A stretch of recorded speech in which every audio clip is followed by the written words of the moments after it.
हरे कृष्णा। श्रीमद् भागवतम स्कंध 3। आज हम अध्याय 11 प्रारंभ करने जा रहे हैं।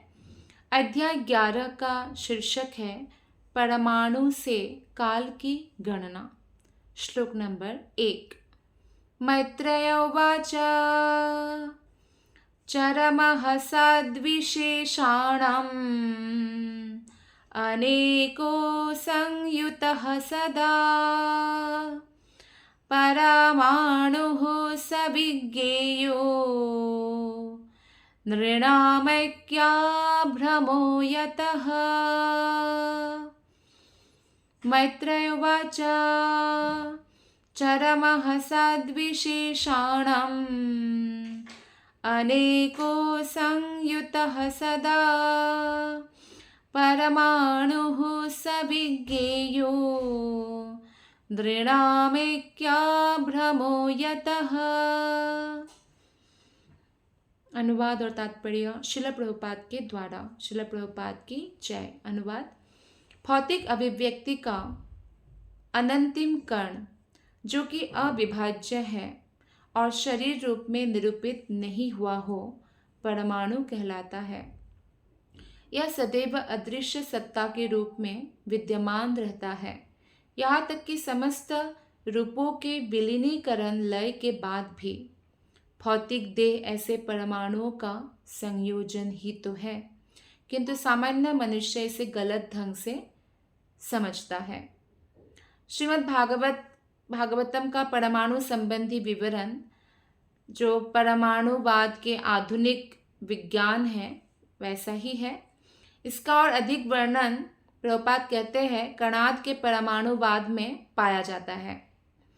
आधुनिक विज्ञान में भी परमाणु को अनंतिम अविभाज्य कण माना जाता है, मतलब जिसको विभाजित नहीं किया जा सकता है वो कण है, परमाणु कण,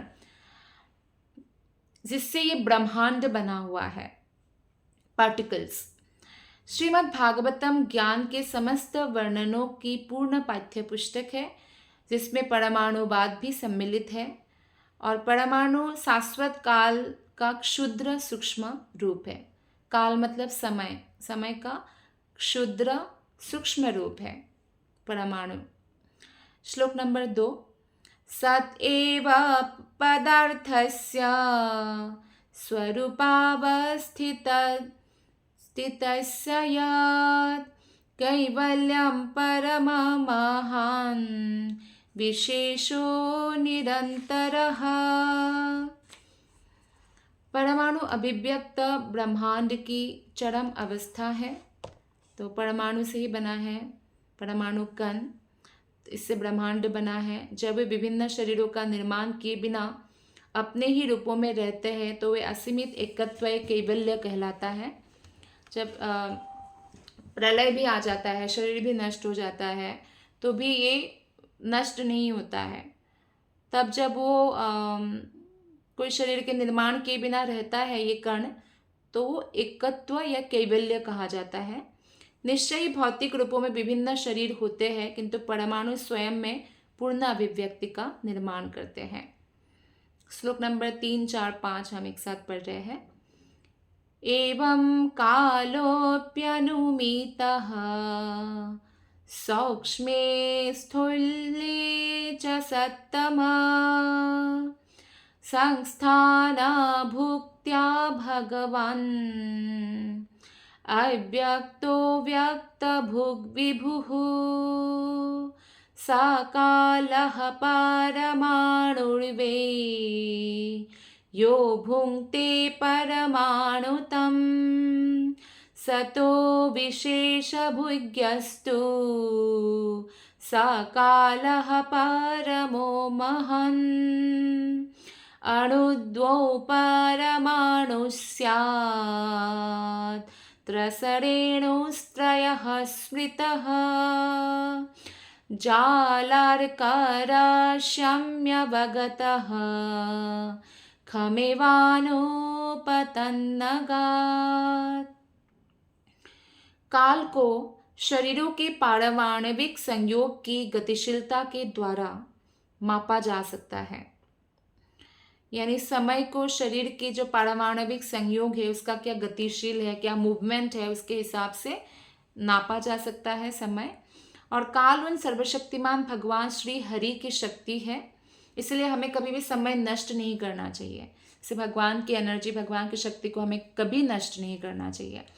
जैसे कई बार क्या होता है ना, नल खुला छोड़ देते हैं कई कई लोग, गलती से हो चाहे जानबूझकर हो, तो अगर हमें दिख जाए तो हमें बंद करना चाहिए, भले ही वो हमारा नल नहीं है पानी का, क्योंकि पानी भी जो है भगवान की शक्ति है, ये बिजली है, ये भगवान की शक्ति है, इसको भी अपव्यय नहीं करना चाहिए। जब हम भगवान की शक्ति को इस तरह से व्यर्थ नहीं गंवाते हैं तो भगवान प्रसन्न होते हैं। भक्त का और क्या लक्ष्य होते हैं, उनके हर कार्य में भगवान कृष्ण प्रसन्न हो। लेकिन इससे मनुष्य को भी ऑटोमेटिकली लाभ होता है। जैसे आप अगर बिजली बचाते तो किसी और को मिलता है, पानी बचाते तो किसी और को मिलता है, तो इस तरह से भी हम लोक कल्याण कर सकते हैं। जैसे आप कहीं भी, जैसे लोग आजकल रास्ते में चलते हैं तो चिप्स खाया वहाँ ही फेंक दिया, तो ऐसा ना करके साफ रखे, धाम को साफ रखे, जगह को साफ रखे, क्लीनलीनेस रखे हर जगह, क्योंकि जो पवित्रता है वो भगवत्ता के लिए, भगवान को प्राप्त करने के लिए बहुत इम्पॉर्टेंट है। तो इस तरह से हम हर कार्य जब कृष्ण की प्रसन्नता के लिए करते हैं तो हम भक्ति में और अधिक आगे बढ़ते हैं। तो काल जो है समय भगवान कृष्ण की ही शक्ति है, तो इसलिए हमें समय को ऐसे ही अपव्यय करके बर्बाद नहीं करना चाहिए। तो इसलिए समय का जो सदुपयोग करते हैं उनको भगवान का आशीर्वाद मिलता है, वो निश्चित रूप से सफल होते हैं। तो जो समस्त भौतिक गति का नियंत्रण करते हैं, यद्यपि वे भौतिक जगत में दृष्टिगोचर नहीं होते भगवान, लेकिन फिर भी अहेतु की कृपा के कारण वो भक्तों की प्रसन्नता के लिए भौतिक जगत में भी आते हैं। बहुत सारे मनुष्य का उद्धार करने आते हैं जो भगवान की भक्ति में लगा हुआ है, और इस तरह से वो भौतिक गति को भी नियंत्रण करते हैं। परमाणु काल का मापन परमाणु के अवकाश विशेष को तय कर पाने के अनुसार किया जाता है। वो काल जो परमाणुओं के अव्यक्त समुच्चय को प्रच्छन्न करता है महाकाल कहा जाता है। तो अव्यक्त समुच्चय मीन्स परमाणु मतलब अभी व्यक्त नहीं हुआ है, अभी भौतिक ब्रह्मांड बना नहीं है, पर है भगवान के परमाणु कण। तो वो जिसको जो उस कणों को प्रच्छन्न कर देते हैं और जिससे भौतिक ब्रह्मांड बनता है या बिगड़ता है, या भगवान की जो इच्छा के अनुसार जब कुछ भी ऐसे हलचल होता है खासकर, तो वही महाकाल है एक्चुअली। काल तथा अवकाश दो सहसंबंधी पद है। अणुओं के कुछ अवकाश को तय करने के रूप में काल मापा जाता है। तो मानक काल की गणना हमारे भौतिक संसार में कैसे होते हैं? समय की गणना सूर्य की गति के हिसाब से, कि सूर्य की गति के हिसाब से हम 365 डेज को एक साल मानते हैं, और सूर्य की गति के हिसाब से तिथियां भी निर्धारित होती है। एक परमाणु को पार करने में सूर्य जितना काल या समय लेता है वो परमाणु काल के रूप में परिगणित किया जाता है। सबसे महान काल अद्वैत अभिव्यक्ति के समग्र अस्तित्व को व्याप्त करता है। तो सारे ग्रह क्या करते हैं? चक्कर लगाते रहते हैं। सारे ग्रह नक्षत्र ध्रुव तारा का परिक्रमा करते रहते हैं, और इस तरह से सब अपने काल चक्र में घूमते रहते हैं। जैसे हर मनुष्य का अलग अलग एक प्रकार से समय उनको मिलता है कि वो अपने मनुष्य जीवन का सदुपयोग करे। कई लोगों को बहुत कम समय मिलता है, कई लोगों को 100 साल भी मिलता है। तो ये डिपेंड करता है कि वो समय का कितने अच्छे से जो है यूज़ करते हैं। प्रकृति के सृजन, पालन तथा संहार के काल की संपूर्ण गणना जो है समस्त ग्रहों की गति की गणना के आधार पर तब तक की जाती है जब तक कि सृष्टि का अंत नहीं हो जाता। इसे परम काल कहा जाता है। तो इस तरह से समय का हिसाब किताब होता है। श्लोक नंबर 5 में बताया गया है कि स्थूल काल की गणना इस प्रकार की जाती है। स्थूल काल जैसे 2 परमाणु मिलकर एक द्विगुण परमाणु या अणु बनते हैं, और 3 द्विगुण परमाणु एक शत परमाणु बनते हैं। यह शत परमाणु सूर्य के प्रकाश में दृष्टिगोचर होता है। जैसे खिड़की में से आप देखेंगे कि खिड़की जब थोड़ा थोड़ा उसमें होल्स होता है, या खिड़की से पर्दे के छेदों में जब ऐसे हम दिखते हैं ना, तो हमें कुछ ऐसा दिखता है धूल धूल सा। यह आसानी से देखा जा सकता है कि शत परमाणु आकाश की ओर ऊपर जाता है। तो ऐसे तो परमाणु को हम ऐसे नहीं देख सकते, अदृश्य कण जैसा है, हमारे नॉर्मल आंखों से हम नहीं देख सकते। किंतु जब ऐसे 6 कण आपस में मिल जाते हैं, षट परमाणु हो जाता है, तब वे त्रस रेणु कहलाते हैं। इन्हें खिड़की के पर्दे के छेदों से होकर आने वाले जो धूप है उसमें हम देख सकते हैं ये परमाणु को, जब 6 एक साथ मिल जाते हैं। श्लोक नंबर 6, 7 और 8 और 9 हम एक साथ पढ़ रहे हैं। त्रसरेणो त्रिकं भुङ्क्ते यः कालः सा त्रुटिः स्मृतः शतभागस्तु वेधाः स्यात्ते स्त्रिभिस्तु लवः स्मृतः निमेषास्त्रीलवो ज्ञेया आम्नतस्ते त्रयः क्षणः क्षणान् पञ्च विदुः काष्ठं लघुतादर्श पञ्च च लघुनिवे समं नाता दश पञ्च च नाडिका ते द्वे मुहूर्तः प्रहरः षड्यामः सप्तवान्द्रिणम् द्वादशार्धफलोन्मानं चतुर्भिश्चतुरङ्गुले स्वर्णमाशे कृतच्छिद्रं यावत् जलप्लुतम् यावत् जलप्लुतम्। तीन त्रस रेणुओं को संगठित होने में जितना समय लगता है वो त्रुटि कहलाता है, और 100 त्रुटियों का एक वेद होता है, 3 वेद मिलकर एक लव बनता है। तो ये गणना किस तरह की गई है, यदि 1 सेकेंड के 1600 यानी 1687.5 भाग किया जाए 1 सेकेंड के, तो हर भाग एक त्रुटि की अवधि है। कितना माइन्यूट तरीके से समय का मतलब हमारे भागवतम में बताया गया है, जो कि 18 परमाणु कणों के समुच्चयन का काल है, और विभिन्न पिंडों में परमाणुओं का ऐसा समुच्चयन भौतिक काल की गणना को जन्म देते हैं।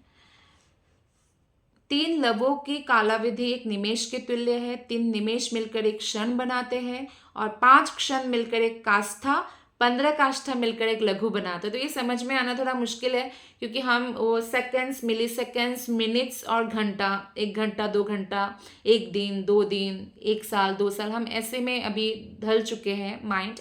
फिर भी हम क्योंकि भागवत श्रवण करना, भागवतम श्रवण करना ही इतना ऑस्पिशियस है, शुभ है, तो हम इसको बस रीडिंग कर लेते हैं।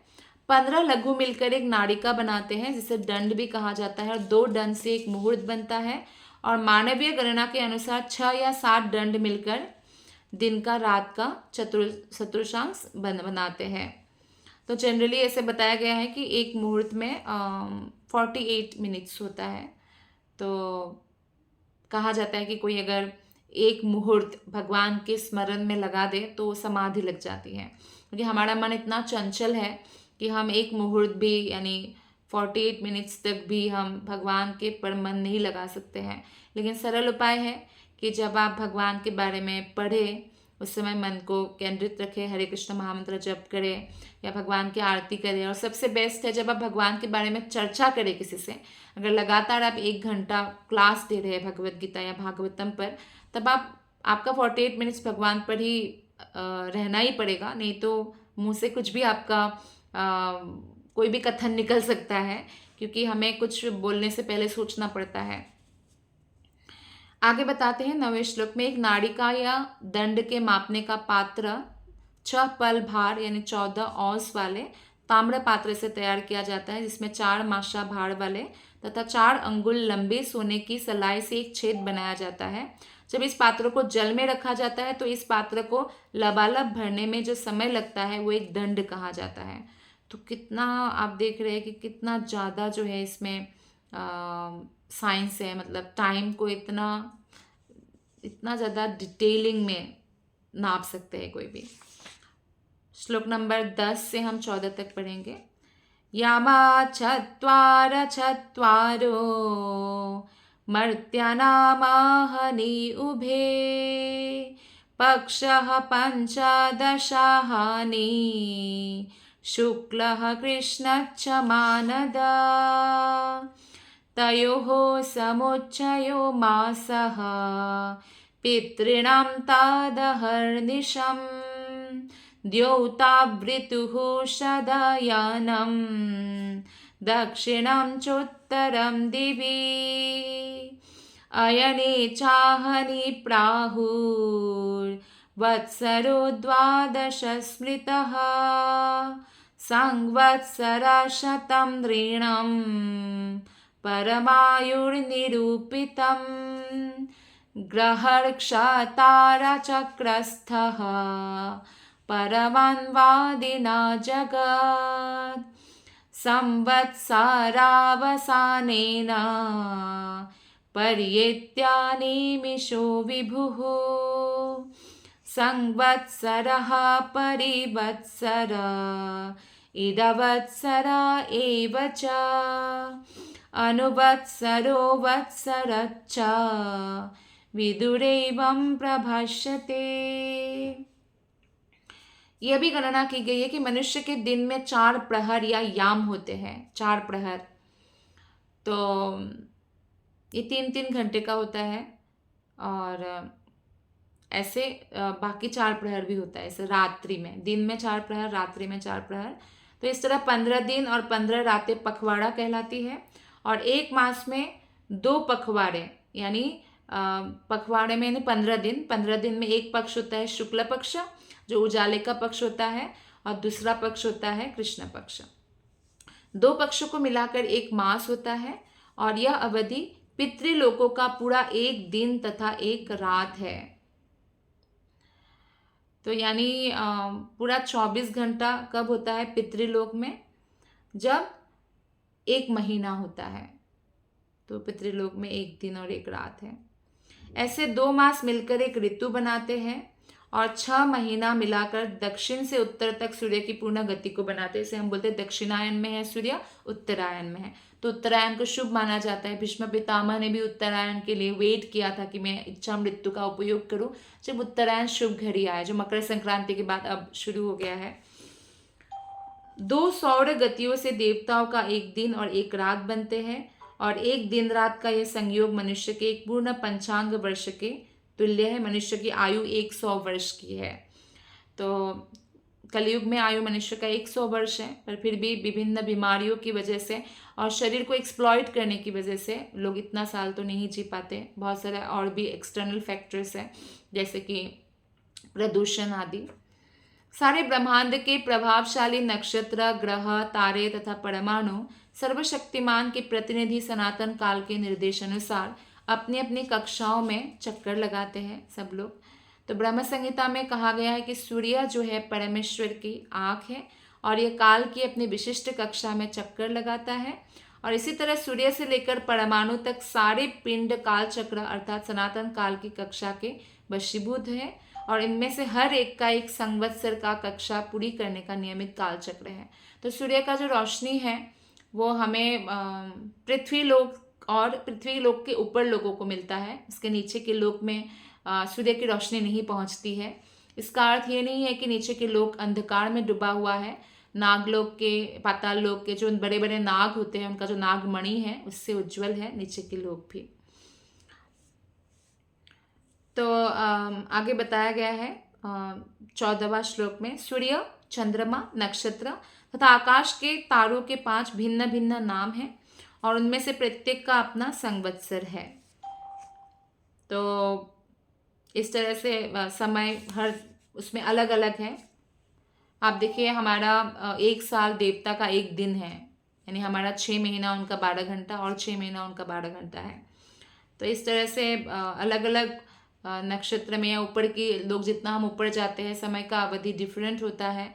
हमारा भी 100 साल है, देवता का भी 100 साल है, पर हमारा 100 साल बहुत जल्दी आ जाता है, पर देवताओं का ऐसा नहीं है। ब्रह्मा जी का 100 साल तो और भी लंबी है। हमारा 1000 बार जब सत्य त्रेता द्वापर कलयुग, ये युग चक्र 1000 युग चक्र के समान उनका 12 घंटा है ब्रह्मा जी का, और 1000 युग चक्र जितना ही रात लंबी है, तो 2000 युग चक्र एक दिन हुआ ब्रह्मा जी का। ब्रह्म संहिता में इस नियंत्रण की परिपुष्टि इस प्रकार की गई है। यच्चक्षुरेश सविता सकलग्रहाणां राजा समस्तसुरमूर्तिरशेषतेजः यस्याज्ञया भ्रमति संभृतकालचक्रो गोविंदमादिपुरुषं तमहं भजामि।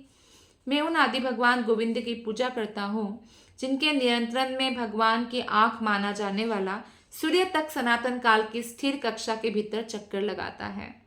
सूर्य समस्त ग्रह मंडलों का राजा है और उसमें ऊष्मा तथा प्रकाश की असीम शक्ति है सूर्य में। श्लोक नंबर 15। यः श्रेच शक्तिमुरुधो शशयन् स्वशक्त्या पुंसो भ्रमाय दिवि धावति भूतभेदः कालाख्यया गुणमयं क्रतुभिर्वितन्वम् तस्मै बलिं हरतवत् सरपंचकाय। हे विदुर, मैत्रेय मुनि कहते हैं, सूर्य अपनी असीम ऊष्मा तथा प्रकाश से सारे जीवों को जीवन देता है। आप कल्पना भी नहीं कर सकते हैं हम लोग कि सूर्य के बिना क्या ही हमारा जीवन होगा। सूर्य की रोशनी नहीं होगी तो पेड़ पौधे नहीं उगेंगे। जो गंदगी है, जो सूर्य की रोशनी से, सूर्य की ऊष्मा से वो पवित्र हो जाता है। जहाँ पे भी सूर्य की रोशनी पड़ती है वो बैक्टीरिया नष्ट हो जाता है। पहले ऐसा होता भी था, जैसे गोली लग गया तो आजकल के जितना मेडिकल एडवांस नहीं था, तो वो लोग गोली को निकालने के बाद जल्दी सुखाने के लिए भी सूर्य की रोशनी देते थे। और सूर्य की रोशनी से हमें विटामिन डी मिलता है। सूर्य की रोशनी से हमारी बहुत सारी बीमारियों का नाश हो जाता है। तो सूर्य की रोशनी हर प्रकार से बहुत ही इम्पॉर्टेंट है जीवात्माओं के लिए, इसलिए वो हमें जीवन देते हैं। वो सारे जीवों की आयु को इसलिए कम करता है, उन्हें भौतिक आसक्ति की मोह से छुड़ाया जा सके।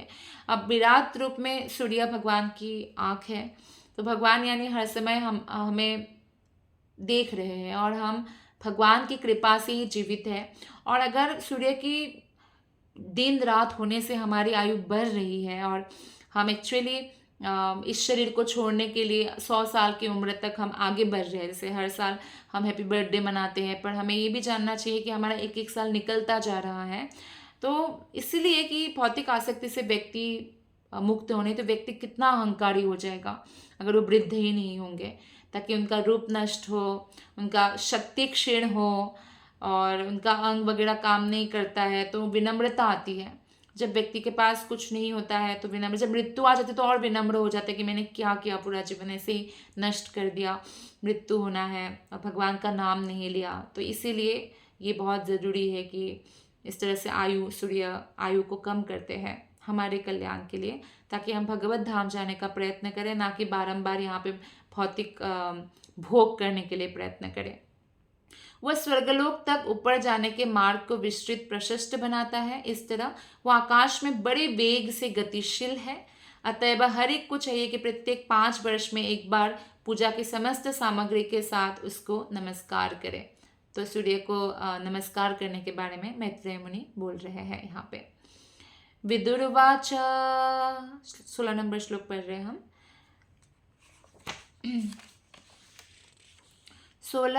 16 से लेके 20 तक हम एक साथ सारे श्लोक पढ़ रहे हैं। पितृदेवा मनुष्याणाम् आयुः परम् इदं स्मृतम् परिशां गतिमाचक्ष्वा ये स्युः कल्पात् बहिर्विदः भगवान् वेदकालस्य गतिं भगवतो ननु विश्वं विचक्षते धीरा योगोराध्येन चक्षुषा मैत्रेय उवाच कृतं त्रेता द्वापरं च कलिच्छेति चतुर्युगम् दिव्यैर्दाशभिर्वर्षे सावधानं निरूपितम् चत्वारि त्रीणि द्विचैकं कृतादिषु यथाक्रमम् संख्यातानि सहस्राणि द्विगुणानि शतानि च संध्या संध्यांशयोरन्तर्यः कालः शता संख्यो तमेवाहुर्युगं तज्ज्ञा यत्र धर्मो विधीयते। यह आध्यात्मिक रूप से शक्तिशाली है। आध्यात्मिक रूप से शक्तिशाली, आप उस सनातन काल की गतियों को समझ सकते हैं। मैत्रेय मुनि से विदुर जी कहते हैं कि विदुर ने कहा कि मैं पितृलोक, जो पितृलोक है, स्वर्गलोक है, मनुष्य के लोक के निवासियों की आयु को समझ पाया। कृपया अब मुझे उन महान विद्वान जीवों की जीवन अवधि के विषय में बताएं जो कल्प की परिधि के पड़े हैं। तो मनुष्य का तो हमें पता है, पितृलोक में 1 महीना हमारा 1 दिन, हमारा 1 महीना पितृलोक में 1 दिन, हमारा 1 साल स्वर्गलोक में 1 दिन, तो ऐसे अलग अलग होता है। तो ये समझ पाए अब तक। तो बोला कि अब विद्वान जीवों की जीवन अवधि के विषय में बताया जो कल्प की परिधि के परे है। तो ब्रह्मा के दिन की समाप्ति पर ब्रह्मांड का जो आंशिक विलय होता है उससे सारे लोग प्रभावित नहीं होते, नीचे के लोग प्रभावित होते हैं। लेकिन जो ऊपर के लोग हैं जैसे जनलोक, तपलोक, महरलोक, सत्यलोक प्रभावित नहीं होते। हाँ, स्वर्गलोक से नीचे का लोक सारा नष्ट हो जाता है ब्रह्मा जी का जो दिन की समाप्ति होता है। अत्यधिक विद्वान जीवों जैसे सनक तथा भृगु, ये तो ऊपर के लोक में रहते हैं ना, कल्पों के प्रलयों से प्रभावित नहीं होते। एक कल्प कितना होता है? ब्रह्मा का 1 दिन, यानी हमारा एक्चुअली 2000 युग चक्र होता है एक कल्प। तो सारे लोग विभिन्न प्रकार के हैं और इनमें से हर एक भिन्न काल चक्र द्वारा नियंत्रित होते हैं। तो सबका समय इसलिए अलग अलग होता है।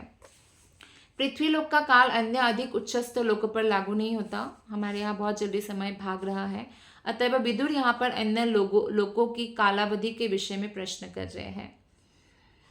तो आगे बताते हैं, विदुर पूछते हैं, हे आध्यात्मिक रूप से शक्तिशाली, आप उस सनातन काल की गतियों को समझ सकते हैं जो पूर्ण पुरुषोत्तम भगवान का एक नियंत्रक स्वरूप है। तो ये जो काल हम पढ़ रहे हैं, हम एक्चुअली आध्यात्मिक रूप से शक्तिशाली हुए बिना इन काल चक्र के बारे में समझ नहीं सकते। ये बहुत ज़्यादा टेक्निकल है। चूंकि आप स्वरूप सिद्ध व्यक्ति है, अतः आप योग दृष्टि की शक्ति से हर वस्तु को देख सकते हैं। तो स्वरूप सिद्ध व्यक्ति के पास योग दृष्टि होता है और योग दृष्टि से वो चीज़ों को क्लियरली देख पाते हैं। यही यहाँ पे विदुर जी कहते हैं। जो योग शक्ति की सर्वोच्च सिद्धावस्था को प्राप्त कर चुके हैं, और ऐसे लोगों को बोलते त्रिकालज्ञ पुरुष, यानी वो तीन जो काल है ना, वो तीनों कालों को स्पष्ट देख सकते हैं। अतीत में क्या हुआ, वर्तमान में क्या हो रहा है, भविष्य में क्या होगा, ये देख सकते हैं। तो इसलिए वो भूत, वर्तमान, भविष्य की हर वस्तु को देख सकते हैं।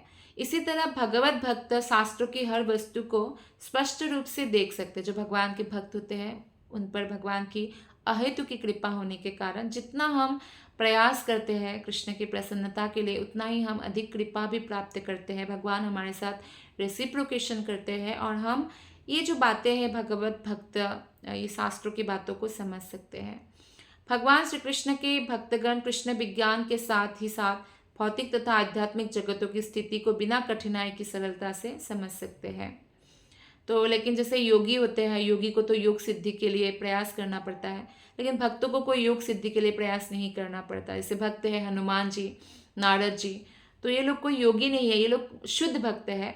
तो इनके पास अष्ट सिद्धियाँ ऑलरेडी अपने आप आ गई है और इनके पास त्रिकालज्ञ यानी अतीत, वर्तमान, भविष्य तो देख सकते हैं। तो इसलिए भक्तों को किसी योग सिद्धि के लिए प्रयत्न करने का प्रयास नहीं करना पड़ता और वे हर एक के हृदय में विराजमान श्री भगवान की कृपा से हर बात को समझने में समर्थ है, क्योंकि हमारे हृदय में कृष्ण है। तो जो हमें समझना होगा भगवान हमारी मदद करेंगे। श्लोक नंबर 18 में मैत्रेय मुनि कहते हैं, हे विदुर, चारों युग सत्य, त्रेता, द्वापर तथा कलियुग कहलाते हैं और इन सबके कुल वर्षों का योग देवताओं के 12,000 वर्षों के बराबर है। यानी देवताओं का वर्ष जो है एक साल मनुष्य के 360 वर्षों के बराबर होता है, 360। तब तक कोई जीवित नहीं रहता है। जैसा कि आगे के श्लोकों से स्पष्ट हो जाएगा कि देवताओं के 12,000 वर्ष, जिसमें संधिकाल की अवधियां अर्थात युग संध्याएं सम्मिलित है, 4 युगों के योग के तुल्य है। तो यानी 4 युगों का संपूर्ण योग कितना है? 43,20,000 वर्ष है। तो इतना डिफरेंस है देवताओं के टाइम में और हमारे टाइम में। सतयुग की अवधि देवताओं के 4,800 वर्ष के तुल्य है। त्रेतायुग की अवधि 3,600 देवी वर्ष, देवी वर्ष का मतलब होता है देवताओं का वर्ष, के तुल्य है। द्वापर युग के 2,400 तथा कलियुग की अवधि 1,200 देवी वर्षों के तुल्य है। लेकिन हमारे यहाँ ऐसा नहीं है। ये तो हम देवी वर्ष यानी देवता यानी स्वर्गलोक के अनुसार बोल रहे हैं। लेकिन हमारे यहाँ क्या है, जैसे कि देवताओं का एक वर्ष मनुष्य के 360 वर्षों के बराबर होता है, उनका एक साल आप सोचिए, हमारा 360 साल निकल जाएगा तब तक। इसलिए सत्ययुग की अवधि जो है, और सत्ययुग की अवधि को 4,800 इंटू 360 करना होगा ना। तो हमारा 360 साल, उनका एक साल है। तो इसलिए 4,800 वर्ष को 360 से जब हम मल्टीप्लाई करते हैं तो सत्ययुग की अवधि बनता है 17,28,000। ये सत्ययुग की अवधि है। इसी तरह त्रेतायुग की अवधि 3,600 को 360 से हम मल्टीप्लाई करते हैं 12,16,000 वर्ष होता है। द्वापर युग की अवधि फिर 2,400, क्योंकि देवी वर्ष है, और 360 से हम मल्टीप्लाई करते तो हमारा समय कितना होता है पृथ्वी लोक का 8,64,000। और कलियुग की अवधि होता है 1,200 से 360 को मल्टीप्लाई करें तो 4,32,000। यानी हमारे जो कलियुग है वो 4,32,000 है। कलियुग का डबल है द्वापर युग, 8,64,000 है। और उसके 3 गुना है कलियुग का त्रेतायुग, और कलियुग का 4 गुना है सतयुग। तो ये हिसाब है हमारे भागवतम में। प्रत्येक युग के पहले तथा बाद के संधिकाल, जो कि कुछ 100 वर्षों के होते हैं, दक्ष ज्योतिर्विदों के अनुसार युग संध्या या 2 युगों के संधिकाल कहलाते हैं। इन अवधियों में सभी प्रकार के धार्मिक कार्य संपन्न किए जाते हैं। इसलिए हमारे जो इसमें सनातन धर्म में ज्योतिष शास्त्र का भी बहुत महत्व है। वो लोग गणना करके बता सकते हैं कि कितना समय है, कि इसका क्या होगा। हाँ, वो लोग हमारा ऐसा नहीं कि भाग्य बदल सकते, भाग्य तो हमें अपने कर्मों से बदलना होगा, भक्ति करना होगा तो हमारा नया भाग्य लिखा जाता है। लेकिन वो बता सकते हैं गणना करके कब आपकी मृत्यु होगी, कब क्या है क्या नहीं है इत्यादि। श्लोक नंबर 21 से 25 तक अब हम पढ़ने जा रहे हैं। धर्म चतुष्पान् मनुजन् कृते समानुवर्तते स एवान्ये स्वधर्मेण व्यतिपादेन वर्धता।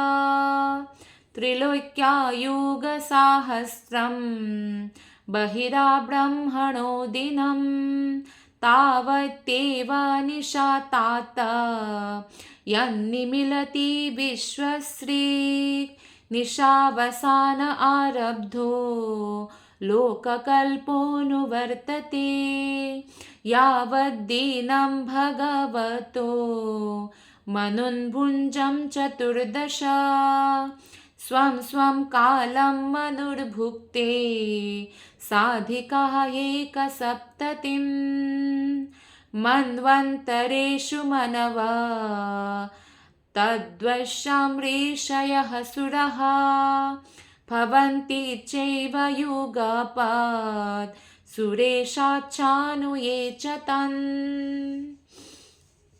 हे विदुर, मैत्रेय मुनि कहते हैं कि सत्ययुग में मानव जाति ने उचित तथा पूर्ण रूप से धर्म के सिद्धांतों का पालन किया। सत्ययुग के लोगों में ये बहुत नेचुरल है कि वो धार्मिक होते हैं, भगवान की आराधना करते हैं, ध्यान करते हैं, मन भगवान में स्थित रखते हैं, उनका स्टैंडर्ड बहुत हाई होता है, वो लोग बहुत सौभाग्यशाली होते हैं, सहन शक्ति बहुत होता है। किंतु अन्य युगों में जो जो अधर्म प्रवेश पाता गया तो धर्म क्रमशः एक एक अंश घटता गया। तो सत्ययुग बहुत अच्छा होता है। सत्ययुग में धार्मिक सिद्धांतों को पूरी तरह संपन्न किया जाता था। धीरे धीरे बाद में युगों में धर्म के सिद्धांत एक एक अंश करके घटते गए। दूसरे शब्दों में संप्रति एक अंश धर्म है, 3 अंश अधर्म है।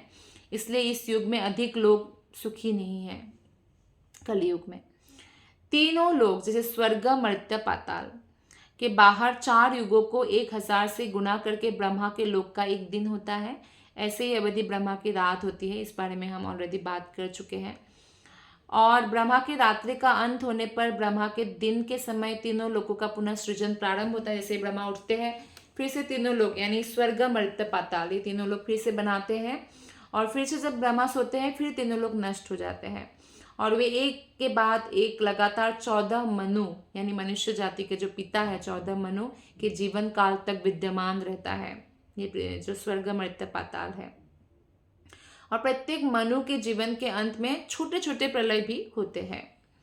प्रत्येक मनु चतुर्युगों के 71 से कुछ अधिक समूहों का जीवन भोग करता है। जैसा कि विष्णु पुराण में वर्णित है, मनु की आयु चतुर्युगों के 71 समूहों की होती है। एक मनु की आयु देवी गणना के अनुसार लगभग 8,52,000 वर्ष, या मनुष्य की गणना के हिसाब से एक मनु की आयु आप देखिए कितना बड़ा होता है। मनुष्य के 30,67,20,000 वर्ष होता है। ये एक्यूरेट है। तो ऐसा इतना लंबा जीते हैं।